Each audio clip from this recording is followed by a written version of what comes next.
Amén, hermanos. Vamos a continuar en esta noche con la exposición de la palabra de nuestro Dios.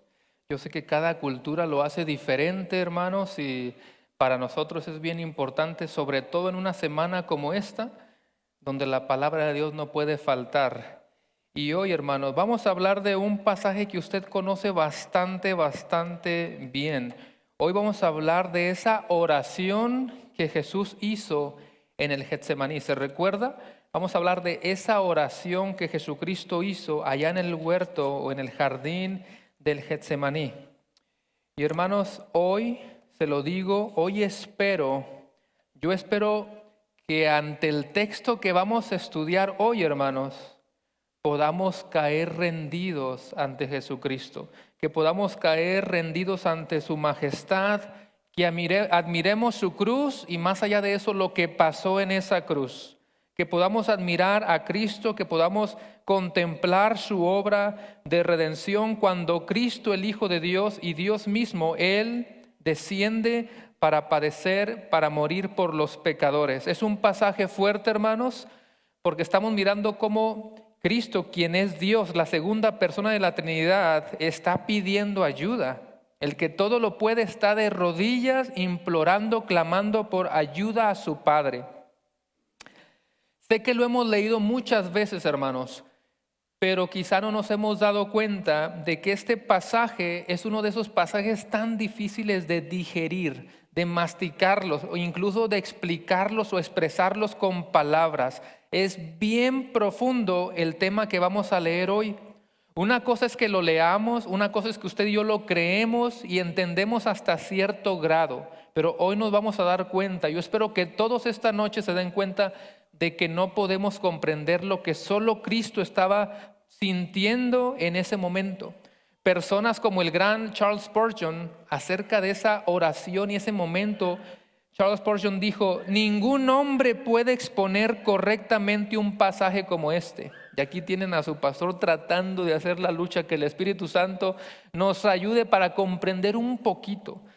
Hay otro profesor de un seminario todavía reciente, él es contemporáneo de nuestro tiempo, y acerca de este mismo suceso, acerca de esa oración de Cristo en el Getsemaní, este profesor dijo: estos terrenos constituyen un terreno sagrado y santo. Nunca sabremos la profundidad de la agonía y el dolor de nuestro Salvador, lo que Él soportó esa noche solo por amor a los pecadores como nosotros. Por eso repito, hermanos, en un momento lo vamos a leer, lo vamos a explicar, pero es una gran verdad. Nunca sabremos, en esta capacidad humana que tenemos, nunca sabremos la profundidad de la agonía y el dolor que nuestro Salvador soportó esa noche por amor de nosotros los pecadores.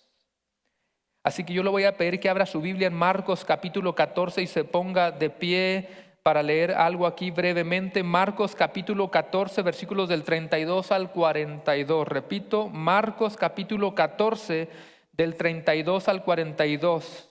Y como lo mencioné, si alguien más adelante mira esta grabación, estamos aquí en nuestro servicio de Viernes Santo. Este sermón lo he titulado La oración de Jesús o la oración de Cristo en el Getsemaní. Los textos van a estar en la pantalla, pero si usted quiere, por favor, seguirlo en su Biblia, está muy bien.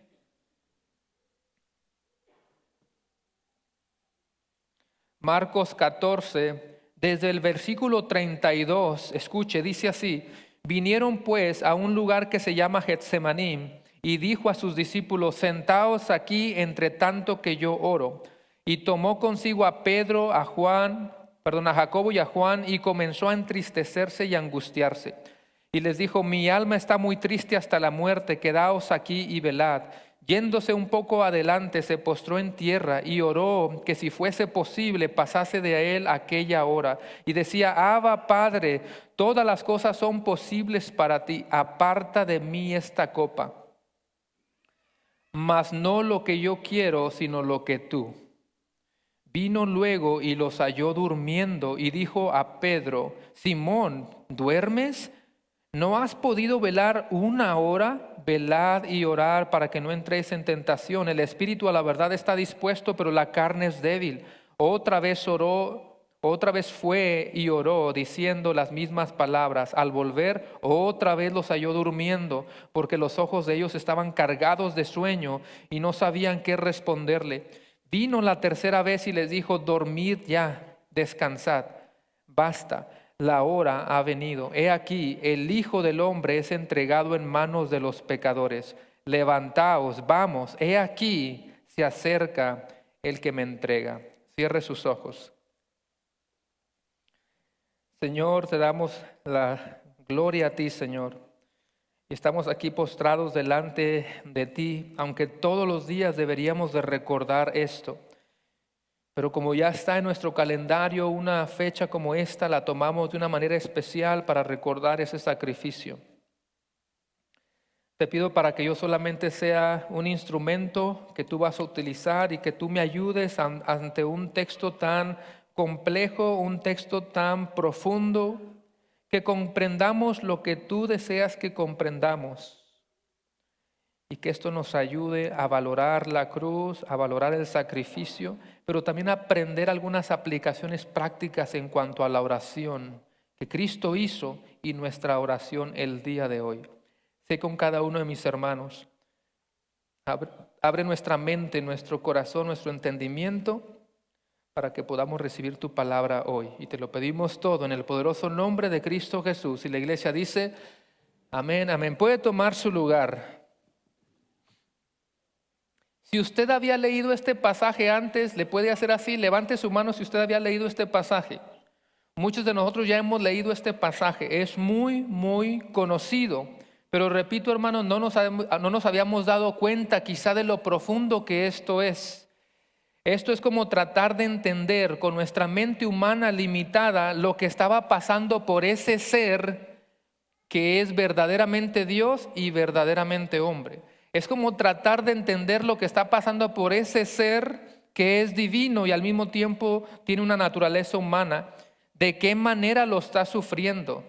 ¿De qué manera lo está experimentando? Porque, hermanos, el hecho de que Cristo tenga una naturaleza divina, el hecho de que Él es Dios, eso no disminuye el dolor que Él está sintiendo. Ahí es donde nos comenzamos a dar cuenta de que esto es un misterio impresionante y tan profundo, el texto que tenemos delante de nosotros. Aquí tenemos a Cristo, el que todo lo puede, ¿verdad que sí? En oración, con una necesidad, clamando a su Padre: pasa de mí esta copa, y no en el sentido de quiero escapar de esta cruz, libérame de la cruz, no en ese sentido, ahorita lo vamos a estar explicando. No es que Él se arrepienta de haber decidido venir a salvar a la humanidad, sino que expresa eso porque Él está sintiendo todo el castigo, todo el dolor que jamás se ha registrado en la historia de la humanidad. Qué gran misterio tenemos en este pasaje. Así que, aunque no tengo puntos, quizás se va a sentir más como secciones. Quiero que empecemos a reflexionar en la aflicción de Cristo. Yo quiero que hoy usted se dé cuenta de que aunque tenemos problemas y hemos sufrido, hermanos, nunca vaya a pasar por nuestra mente pensar que sufrimos lo que Cristo sufrió. Es algo totalmente absurdo, sin sentido. Así que vamos a empezar a analizar poco a poco la aflicción de Cristo. Vea nuevamente los versículos 32 al 34. De hecho, los textos van a estar en la pantalla, pero si lo tienen en su Biblia, mejor. Casi nos vamos a mantener aquí. Marcos 14, mire lo que dice nuevamente 32 al 34. Vinieron pues a un lugar que se llama Getsemaní y dijo a sus discípulos: sentaos aquí entre tanto que yo oro. Y tomó consigo a Pedro, a Jacobo y a Juan y comenzó a entristecerse y a angustiarse. Y les dijo: mi alma está muy triste hasta la muerte, quedaos aquí y velad. Él ya ha preparado todo, Él ya estuvo con sus discípulos, Él ya instituyó la Santa Cena como lo acabamos de recordar hace unos momentos. Él ya predijo quién le va a negar, quién le va a traicionar, ya lavó los pies de los discípulos, pero después fue como de costumbre a orar al Monte de los Olivos, y aquí lo tenemos en el monte, o más bien en el huerto del Getsemaní. Hace miles de años atrás fue también en un huerto, fue también en un jardín donde el hombre desobedeció. Y por la desobediencia de ese primer Adán, los muchos serán constituidos pecadores, pero por la obediencia de Cristo en este otro huerto, muchos serán constituidos justos. Uno desobedeció en el jardín del Edén, otro está obedeciendo en el jardín del Getsemaní. Getsemaní, hermanos, está, obviamente ya lo mencioné, en el monte de los olivos, y Getsemaní significa cuba de olivos o prensa de aceite. Para los que son mexicanos, yo no sé cómo se llama en otros países, pero piensen en un molcajete tamaño gigantesco. Una piedra enorme es lo que significa la palabra Getsemaní, una prensa de aceite, una piedra enorme que está apachurrando las olivas para que salga el aceite. Lo está triturando, lo está partiendo en pedazos, lo está moliendo. De la misma manera que Isaías nos dice que Él herido fue por nuestras rebeliones y molido, apachurrado, triturado por nuestros pecados. Eso fue lo que Cristo hizo por nosotros. Y luego Cristo les dice a sus discípulos: siéntense aquí, yo voy a orar. Y dice que tomó a Pedro, a Jacobo y a Juan, que son de los 3 discípulos más cercanos, más íntimos. Y luego viene esta frase que suena como que no tiene nada de complicado. Simplemente dice: comenzó a entristecerse y a angustiarse. Mi alma está muy triste hasta la muerte. Suena como muy simple porque tú dices: yo también he dicho algo así. Hermanos, ahí está el misterio. Ahí está el misterio que no podemos comprender. Porque repito, el hecho de que Él tenga una naturaleza divina no disminuye lo que Él está padeciendo. ¿Cómo evaluamos, cómo balanceamos esta naturaleza y el sufrimiento? ¿De qué manera lo está Él experimentando? Nadie en la historia de la humanidad ha experimentado lo que Cristo padeció en ese momento, y nadie jamás lo va a experimentar. Por eso no lo podemos comprender. ¿Qué pasó por el cuerpo de Cristo? ¿Qué pasó por el alma humana de Cristo? ¿Qué pasó por la mente de Cristo? ¿Qué pasó por el corazón de Cristo? Nadie en la tierra, ningún ser humano puede experimentar algo ni siquiera cerca. Usted sabe que David es un tipo de Cristo, ¿verdad que sí? El rey David. Y David, en una ocasión David dijo: Dios mío, mi alma está deprimida. En otra ocasión David dijo: ¿por qué te abates, oh alma mía? ¿Por qué te turbas dentro de mí? Pero aunque David estaba sufriendo, no se puede comparar el sufrimiento de Cristo. Usted también conoce la historia de Abraham cuando se le pide que va a sacrificar a su único hijo Isaac. ¿Qué sentiría Abraham? Él está haciendo todos los preparativos y está a punto de acuchillar, sacrificar a su hijo. Pero hermanos, ni aún así nada se puede comparar con lo que Cristo estaba experimentando en ese momento. Hay una palabra griega en esa frase de Cristo que significa estar rodeado de tristeza. Por el lado que le miraras, Cristo está recibiendo una tristeza que no podemos comprender, y por eso Él dice: mi alma está muy triste hasta la muerte. En otras palabras, estoy a punto de morir. Nosotros la utilizamos muy a la ligera y decimos: oh, yo me sentía que estaba a punto de morir, porque iba en el drive-thru y pedí la comida y se tardaron 5 minutos más de lo que me dijeron que se iban a tardar. Hermanos, no tenemos idea de la profundidad de esta palabra. Que Cristo, siendo Dios, esté diciendo: mi alma está muy triste hasta la muerte, siento que voy a morir. Y voy a hacer una aplicación aquí, hermanos. Yo espero que este pasaje, esta frase que estamos leyendo, nos sirva a nosotros como un recordatorio de que nuestro Salvador nos entiende. ¿Sabías eso? Nuestro Salvador nos entiende porque Él ha experimentado cosas mayores que las que tú y yo hemos experimentado. A veces usted y yo experimentamos problemas. Levante la mano el que alguna ocasión ha tenido algún problema. Pues levantamos hasta las 2 manos. Todos. Incluso has experimentado la pérdida de un ser querido y alguien viene y te da una palmita y te dice: no te preocupes, todo va a estar bien. Te dan un abrazo, o quizás hasta se atreven a decirte: yo pasé por lo mismo, no te preocupes, todo va a estar bien. Y a lo mejor tú no dices nada, pero tú te quedas pensando: no, tú no tienes idea lo que yo estoy sintiendo ahora, ¿verdad? Decimos algo así: tú no tienes idea lo que yo estoy experimentando. Pero hermanos, cuando hablamos de Cristo, Él te entiende. Cristo me entiende porque Él ha experimentado algo mucho más fuerte, y por eso la Escritura dice: No tenemos un sumo sacerdote que no pueda compadecerse de nuestras debilidades, sino uno que fue tentado en nuestra semejanza, pero sin pecado. Y tampoco estoy tratando de hacer comparaciones, no estoy tratando de comparar nuestro problema con lo que Cristo estaba enfrentando. Yo solamente quiero que tú te lleves este recordatorio de que Cristo te entiende. Cristo está padeciendo algo terrible, hermanos, que lo repito una vez más, lo hemos leído muchas veces, pero no lo podemos comprender. Solo Él sabe lo que estaba experimentando ahí cuando estaba de rodillas clamando al Padre, el creador de todas las cosas, porque creemos en un Dios trino, ¿verdad que sí? Dios Padre, Dios Hijo y Dios Espíritu Santo. Cristo estaba en la creación, el que sostiene toda la creación. ¿Cómo puede estar ahí Él de rodillas con una necesidad? Piensa en la carga más grande que tú tienes en este momento y llévala a los pies de Cristo, llévala a la cruz. Él te entiende porque Él ha padecido cosas mayores que las nuestras. Pero ahora, así como el título del sermón, quiero que empecemos ya a analizar más de cerca la oración de Cristo. Y aquí es que se viene lo interesante, hermanos, porque puedo hacer el intento. Y de una vez le pedimos perdón al Señor porque estamos haciendo el intento de tratar de entender lo que estamos viendo aquí. Vea los versículos 35 y 36. Marcos 14, 35 y 36 dice: yéndose un poco adelante, se postró en tierra y oró que si fuese posible pasase de él aquella hora, y decía: Abba, Padre, Padre mío, todas las cosas son posibles para ti. Aparta de mí esta copa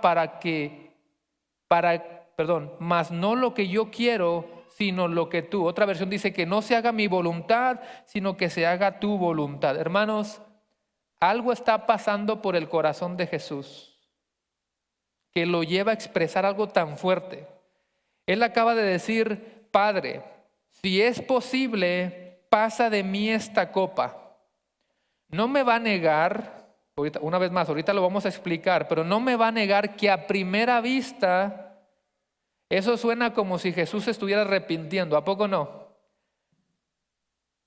Todos los que leen a Cristo de rodillas en el huerto de Getsemaní, todos saben lo que está a punto de pasar, ¿verdad que sí? Él ya va para la cruz a morir.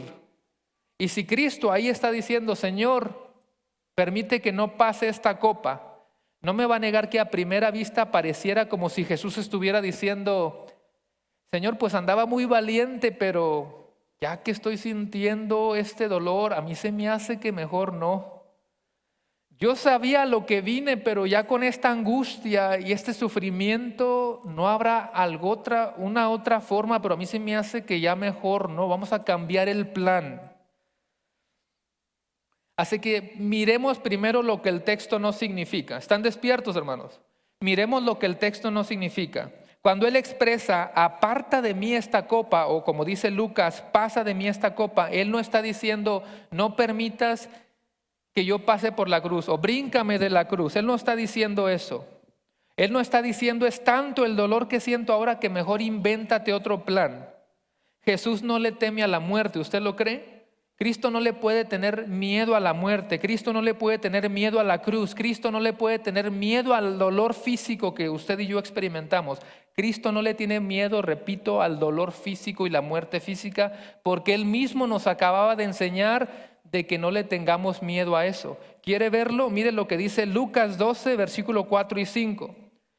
Si se pierde buscándolas y quiere nada más verlo, está bien. Lucas 12, 4 y 5 dice: este es Cristo hablando: mas os digo, amigos míos, no temáis a los que matan el cuerpo y después nada más pueden hacer, pero os enseñaré a quién debéis temer. Temed a aquel que después de haber quitado la vida tiene poder de echar en el infierno. Sí, os digo, a este temed. ¿Sabes qué significa esto? Cristo está diciendo: no le tengan miedo al que te puede matar físicamente. Hermanos, el creyente no puede tener miedo de eso. Nosotros morimos físicamente aquí, ¿y dónde estamos, iglesia? En el cielo. Pablo dijo: si estamos ausentes de este cuerpo, estamos presentes en el cielo. Porque para mí, ¿qué dice Pablo? El vivir es Cristo y el morir es ganancia. Y Cristo está diciendo aquí en Lucas: Yo te voy a decir a quién le debes de temer. Cristo te está diciendo, yo te voy a enseñar a quién sí le debes de tener miedo. Y Él dice, temed a aquel que después de haber quitado la vida, tiene poder de echar en el infierno. Y suena tan feo que algunos van a decir, está hablando de Satanás. No, está hablando de Dios. Dios es el que tiene todo el poder. Dios de amor y Dios de ira. Y Él también manda al infierno a los pecadores. Cristo no le tenía miedo al imperio romano. Cristo no le tenía miedo a los soldados. Cristo no le tenía miedo a los judaizantes, a los que estaban en contra de Él. Cristo no le tenía miedo a la furia de los soldados. Él sabía a qué vino. Porque Cristo dijo muchas veces, yo vine a hacer la voluntad del que me envió. ¿Y quién lo envió, hermanos? Lo envió el Padre, ¿verdad que sí? Él dijo, yo vine a hacer la voluntad de mi Padre. Pero si quiere un texto para que sea todavía más contundente, mira lo que dice Juan 12:27. Juan 12:27 dice, Cristo hablando, dice, ahora está turbada mi alma. ¿Y qué diré? Padre, sálvame de esta hora, mas para esto he llegado a esta hora. No sé si me pueden poner ahí el texto. Mire lo que está diciendo el texto, ¿verdad que se parecen mucho las palabras? Este es Cristo también hablando. Ahora está turbada mi alma, siento que me estoy muriendo. Y Cristo dice, ¿y qué diré? Como casi con un tono sarcástico, es como que Cristo estuviera diciendo, ¿acaso yo me voy a poner a pedirle al Padre que me libre de esta hora? No, yo para esto vine. ¿Está mirando ahí la comparación, hermanos, de la oración en Getsemaní y este pasaje? ¿Sí me van siguiendo? Es un tono casi sarcástico lo que Él está hablando. ¿Acaso yo me voy a poner necio a decirle, Padre, líbrame de esto? No, yo para esto vine. Él lo está confirmando aquí.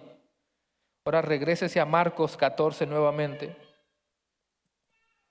Otra interpretación de esa frase, cuando Cristo dice, pasa de mí esta copa. Otra interpretación es esta. Algunos piensan que Jesucristo se estaba refiriendo al dolor físico, no lo que venía, sino lo que estaba sintiendo en ese preciso momento, porque Cristo ya estaba comenzando a sentir mucho dolor físico. Por lo tanto, muchos maestros piensan que cuando Cristo dice, Señor Padre, que pase de mí esta copa, que Él se está refiriendo al dolor físico que Él está sintiendo en ese momento. Quizás hasta un poquito pudiera de tener de razón, pero no es del todo correcto. No creo que haya sido el dolor físico que Él estaba experimentando lo que lo llevó a decir eso. ¿Sabe por qué no puede ser nada más el dolor físico? ¿Qué acaso muchos no han dado la vida por Cristo, muchos mártires? ¿Se recuerda de los primeros 300 años de la historia de la iglesia? ¿Cuántos no fueron ahorcados, quemados por creer en Cristo? No creo que sea el físico, no creo que sea el dolor físico, porque recuerde todos esos mártires. Pudiera mencionarle muchos mártires, pero le voy a poner el ejemplo de uno que se llamó Policarpo. ¿Alguien conoce a Policarpo? Policarpo fue un obispo de la iglesia primitiva y Policarpo, hermanos, fue discípulo nada más y menos que de Juan el apóstol amado. No después de muchas generaciones, no, directamente de Juan, ahí en los primeros siglos. Y esta persona, hermanos, Policarpo, fue quemado vivo por creer en Cristo. Fue quemado vivo porque él fue fiel al Señor y dijo, yo no voy a adorar a dioses paganos, yo no voy a adorar a los dioses romanos. Y le quitaron la vida. Y cuando estaban ya quemándolo vivo, él dijo, Señor Dios soberano, te doy gracias porque me has tenido por digno de este momento, para que junto a tus mártires yo pueda tener parte en la copa de Cristo. Por eso te bendigo y te glorifico. Amén. ¿Tú te imaginas decir eso cuando tu cuerpo está siendo quemado? Sería muy ilógico pensar acerca de la valentía de estos mártires y ver a Cristo como un débil que le tiene miedo al dolor físico. Entonces, ¿qué significa el texto? ¿Qué significa cuando Cristo está postrado y dice, Padre, si es posible que pase de mí esta copa? Cristo, hermanos, estaba experimentando lo que ya dijimos, nadie en toda la historia de la humanidad ha experimentado y jamás nadie nunca lo va a experimentar. La copa que le está angustiando es este sufrimiento espiritual, es esta carga espiritual, es este peso espiritual, el peso de nuestros pecados, pero más allá de eso, recibir la ira de Dios. Así que pregunta, ¿cuál es la copa de la que Cristo está hablando cuando Él dice, pasa de mí esta copa? Es la copa de la ira de Dios para salvar a los pecadores, donde Cristo, el perfecto, el santo, Dios mismo, tiene que beber, simbólicamente hablando, o sea, sufrir la ira de Dios en nuestro lugar. ¿Te has puesto a pensar en eso, hermanos? Muchas veces lo hemos dicho, de que Cristo tomó nuestro lugar, ¿verdad que sí? Y Él recibió toda la ira de Dios. Y pregunta, ¿qué significa eso? ¿Qué es que toda la ira de Dios esté centrada en ese ser ahí orando? Es muy fuerte comprenderlo. Se recuerda cuando Dios se molestó en el tiempo de Noé y vino el diluvio, porque Él es un Dios de ira también. Se recuerda cuando Dios tuvo que destruir a Sodoma y Gomorra. ¿En cuántas historias no vemos la ira de Dios a lo largo de todo el Antiguo Testamento? Ahora imagínate toda la ira de Dios. La copa que estamos hablando contiene la justa furia de Dios contra los pecadores y dice, esto es inimaginablemente estresante, tan inimaginablemente fuerte que Cristo lo tuvo que repetir 3 veces.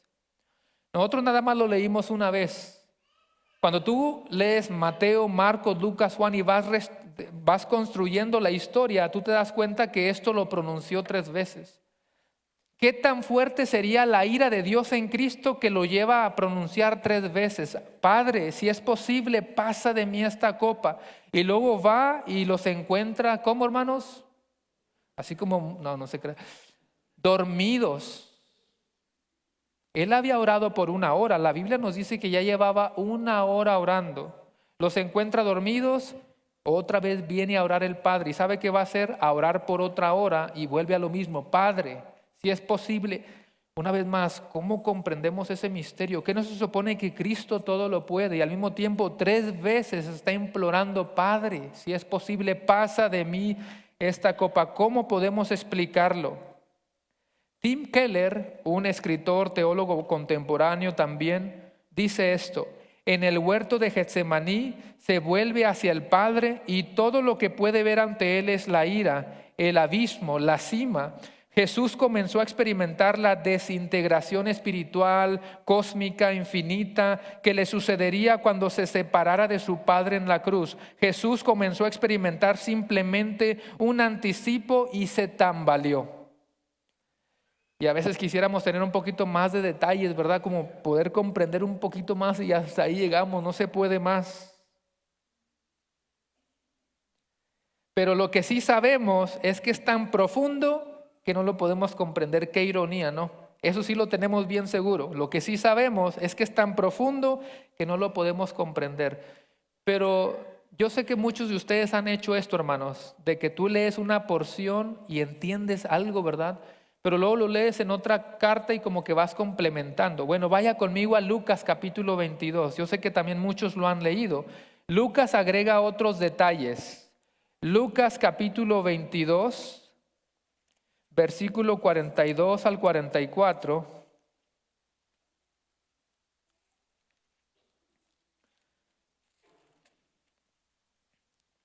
Lucas 22, mire lo que dice los versículos 42 al 44.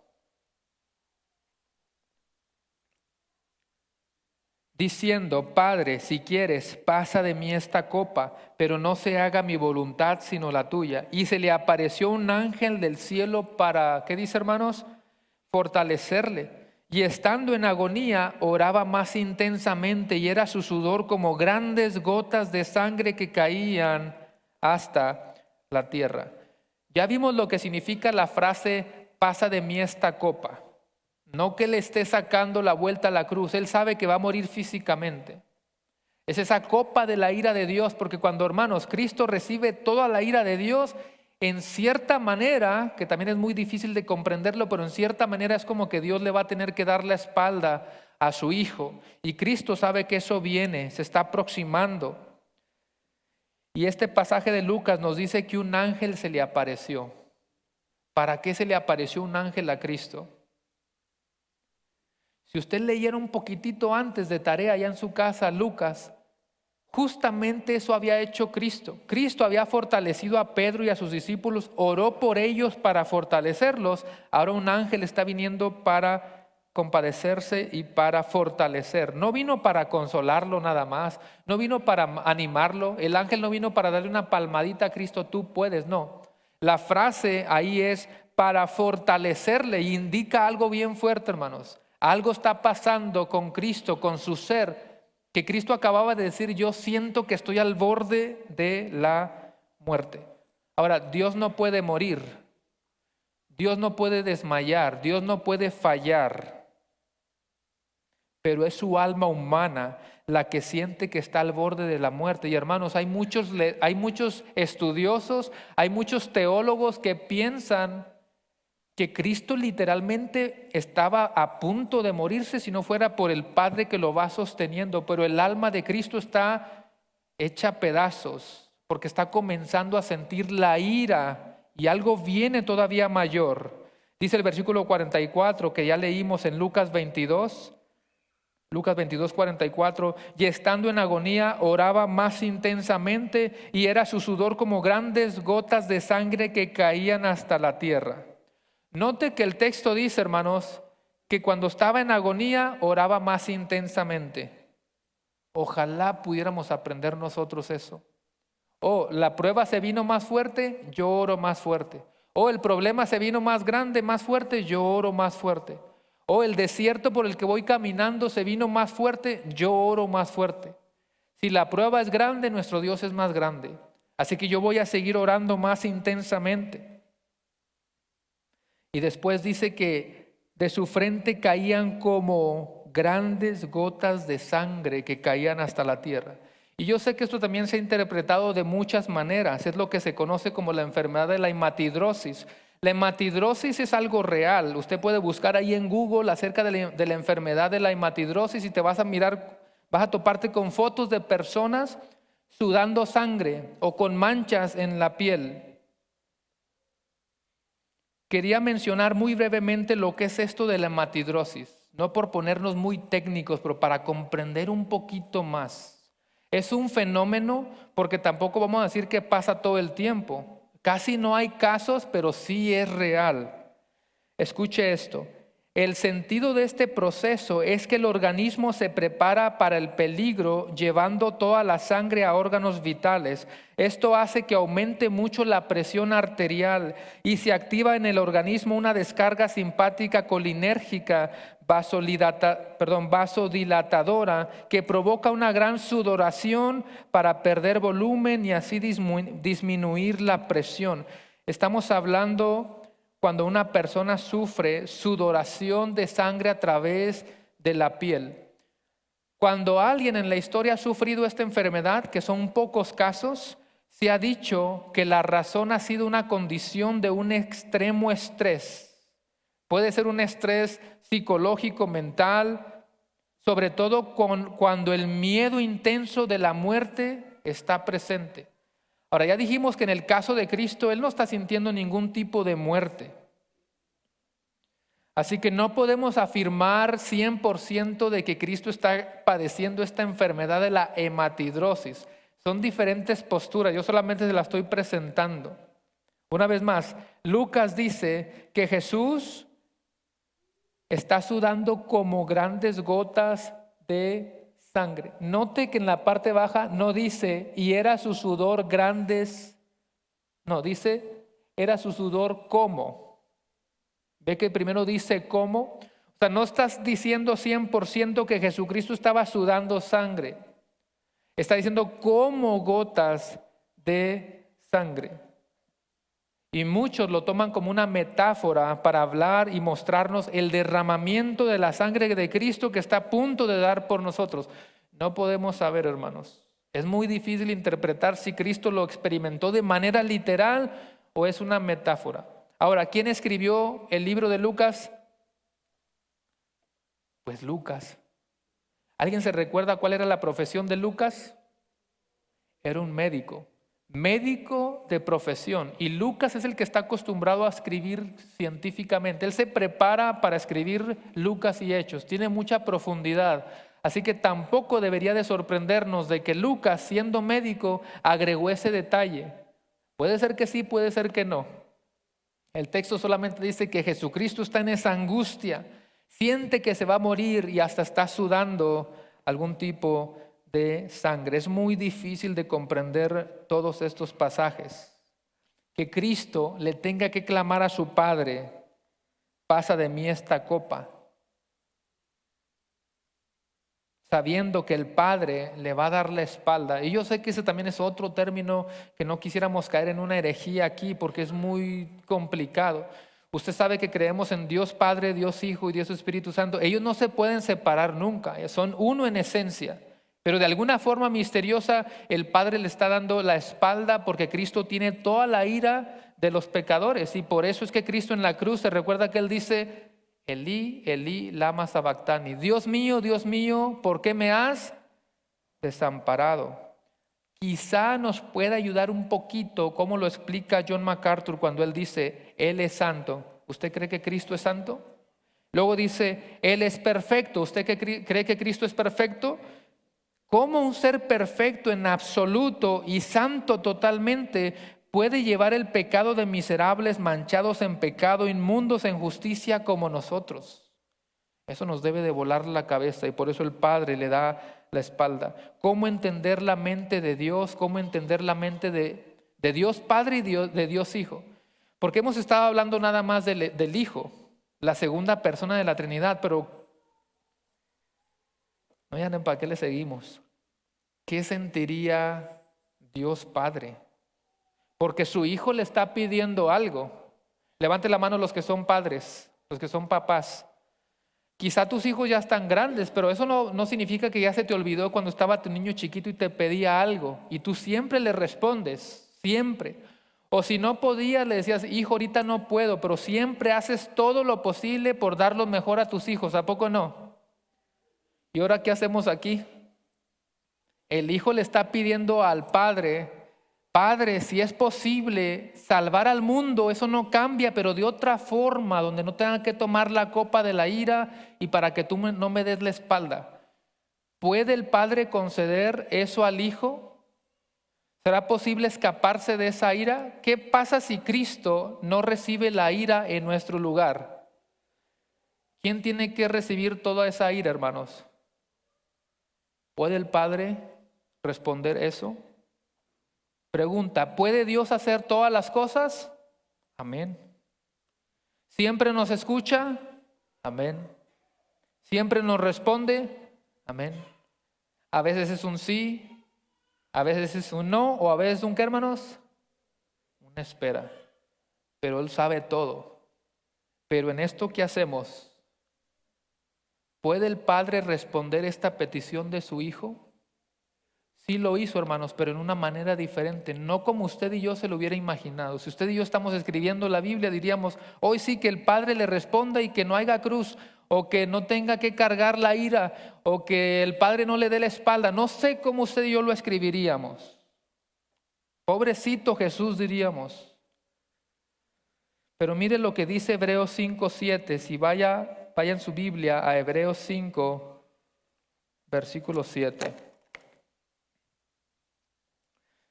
Dice Hebreos 5:7: y Cristo en los días de su carne ofreció ruegos y súplicas con gran clamor y lágrimas al que le podía librar de la muerte. Fue oído a causa de su temor reverente.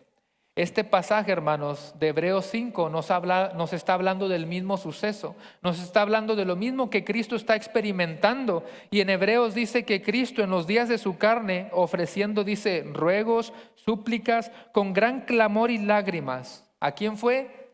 Al Padre. Pero luego dice que fue oído. Y alguien puede preguntar: ¿pero cómo que Cristo fue oído si realmente sí fue a la cruz y padeció físicamente? Se refiere, hermanos, a que Cristo fue librado del poder de la muerte. Porque cuando Cristo resucitó, Él demostró que tiene poder sobre la muerte. La muerte no lo puede vencer. Así que resumiendo lo que hemos visto, hermanos, Jesús es absolutamente perfecto, Jesús es absolutamente santo, Él está cargando nuestro pecado, Él está cargando nuestra maldad, Él está recibiendo toda la descarga de la ira de Dios y Él clama: Padre, si es posible, pasa de mí esta copa. Y en realidad es como que Dios sí lo escucha, pero de otra manera. Va a tener que pasar por la cruz, tiene que recibir la ira de Dios, pero al mismo tiempo lo hace vencedor. No solamente vencedor sobre la muerte física, lo hace vencedor de todas las maneras posibles, haciéndole vencedor sobre la muerte. Le responde a su Hijo levantándolo de entre los muertos, le responde a su Hijo exaltándolo hasta lo sumo, le responde a su Hijo dándole un nombre que es por sobre todo nombre. Ese es nuestro Dios. Ahí postrado, hermanos. Y ya para ir cerrando, vaya nuevamente a Marcos 14, porque nos faltaron algunos versículos. Marcos 14, 37 al 42, ya para cerrar. Marcos 14, 37 al 42. Vino luego y los halló durmiendo y dijo a Pedro y Simón: ¿duermes? ¿No has podido velar una hora? Eso significa que Cristo estuvo orando por una hora. Velad y orar para que no entréis en tentación.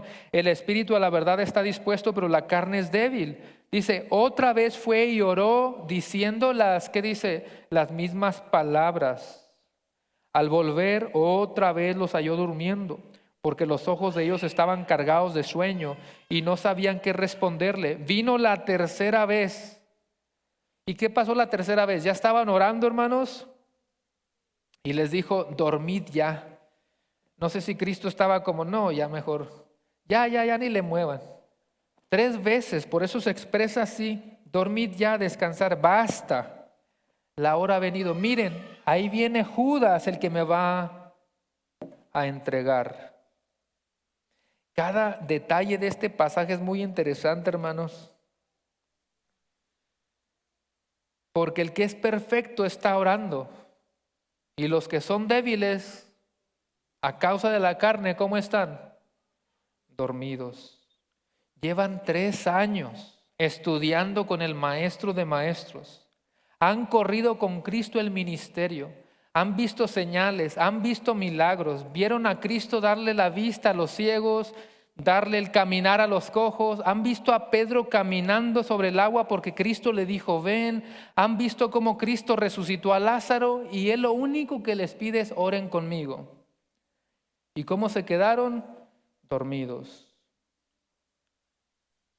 Nosotros somos los que necesitamos venir al Padre en oración, porque estamos contaminados con nuestro pecado, estamos manchados por nuestra maldad, estamos sucios y a veces no oramos. Y el que está limpio está postrado ante su Padre. Y por último, algunas aplicaciones prácticas de esta oración que yo quiero que tú te lleves hoy. Una cosa es la historia de lo que pasó en ese momento, pero ahora quiero que tú te lleves estas aplicaciones prácticas para cerrar en cuanto a la oración. Una ya la mencionamos, hermanos: Jesucristo nos entiende. Él fue tentado en todo como nosotros, pero sin pecado. Cristo fue al Padre. Nosotros también tenemos que ir al Padre. Ve al Padre, hermano. Si Él fue, tú y yo vamos. David dijo: como el ciervo brama por las corrientes de las aguas, así clama por ti, oh Dios, el alma mía. Clamemos al Señor. Hermanos, la oración nos protege de la tentación. ¿O aquí no somos tentados nosotros? El verso 40 dice: velad para que no entréis en tentación, hermanos. Pablo dijo que la carne es débil. Oremos para ser librados de la tentación. Oremos. La oración demuestra nuestra dependencia del Padre, así como nuestros hijos, sobre todo cuando son pequeñitos, indefensos, dependen en una totalidad de nosotros. No se diga cuando es un bebé que no se puede ni siquiera levantar. Depende totalmente de ti. Así tú y yo dependemos totalmente del Padre. ¿Qué sería sin la gracia del Padre? ¿Qué sería sin el amor del Padre? La oración también demuestra sumisión y por eso el versículo 42 dice: pero hágase tu voluntad y no la mía. Yo creo que usted ya se dio cuenta, hermanos, que en esta iglesia cuando oramos siempre tenemos que mencionar ese detallito, que no se hagan nuestros caprichos, que no se cumpla lo que nosotros queramos, que siempre se haga la perfecta y santa voluntad de nuestro Dios. Él sabe qué es mejor para nosotros. Sus pensamientos son más altos que los nuestros, así que deja que mejor Él decida. Y por último, la oración siempre es respondida. A veces nos gusta la respuesta, a veces no nos gusta la respuesta, pero acabo de decir que los pensamientos de nuestro Dios son más grandes que los nuestros. Si a veces nos dice que no, créeme que era el mejor no de toda tu vida. Si a veces te dice espera, era lo mejor que podías hacer. Pero a veces somos tercos y nos queremos adelantar y por eso pasa lo que pasa. Tenemos que aprender a esperar. Conclusión, aunque ya lo pregunté, hermanos, la copa de la ira de Dios la teníamos que haber bebido tú y yo. Y tú sabes qué hubiera pasado si esa copa la bebemos nosotros. Pero gloria a Dios que envió a su Hijo a morir por pecadores como nosotros. Al que no conoció pecado, por nosotros lo hizo pecado, para que nosotros fuésemos hechos justicia de Dios en él. ¿Tú consideras que estás en una buena relación con Dios? ¿Consideras que estás en una relación muy cercana con tu Padre, que cada vez que pasa algo tú vas en oración a Él para que te proteja de la tentación, porque tú dependes totalmente de tu Padre, porque estás demostrando sumisión? ¿Tú crees que así está tu relación con Dios? ¿Tú crees que así es tu relación con el Padre? Te voy a pedir a todos que se pongan de pie, hermanos, mientras continúas reflexionando en esto.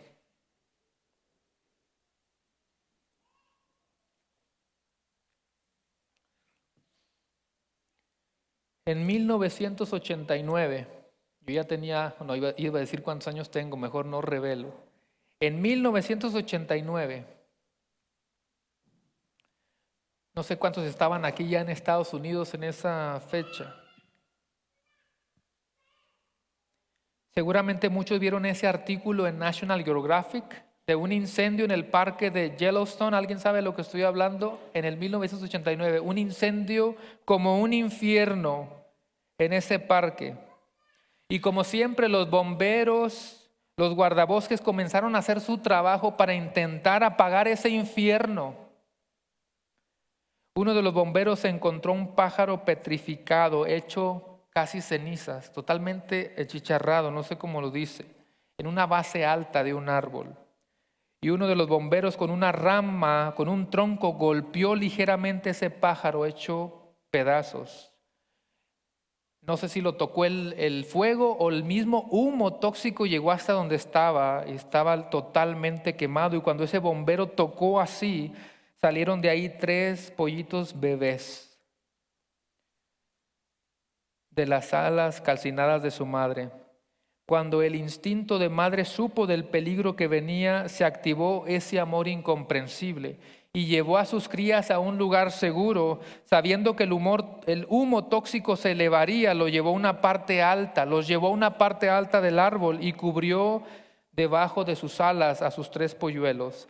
La madre sí sabía volar, pero se negó a sí misma, no abandonó a sus crías, sino que dio su vida por ellos. Y en esta historia real que pasó en el 1989 se escribe: el calor quemó el pequeño cuerpo de la madre, pero ella se mantuvo firme porque estuvo dispuesta a morir para que quienes estuvieran bajo su protección vivieran. Esta es una historia de miles, hermanos, del amor de una madre. Y nada más de pensar que nada se puede comparar con el amor de Cristo Jesús. ¿Por qué no nos vamos de este lugar, hermanos, reflexionando en el sacrificio de Cristo? Todo lo que Él padeció, no solamente desde que estaba de rodillas, eso es apenas el comienzo, hermanos, de lo que se venía. ¿Por qué no le dices gracias a Él por ese amor tan perfecto, incomprensible para nosotros? Cierra tus ojos y piensa en ese amor incomprensible para nosotros. Di gracias con tus propias palabras por la cruz.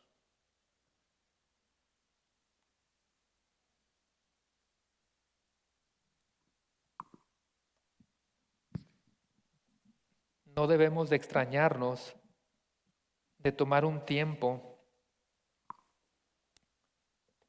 para decir gracias. ¿Cómo vamos a callarnos, hermanos, de decir gracias cuando estamos estudiando un texto como este?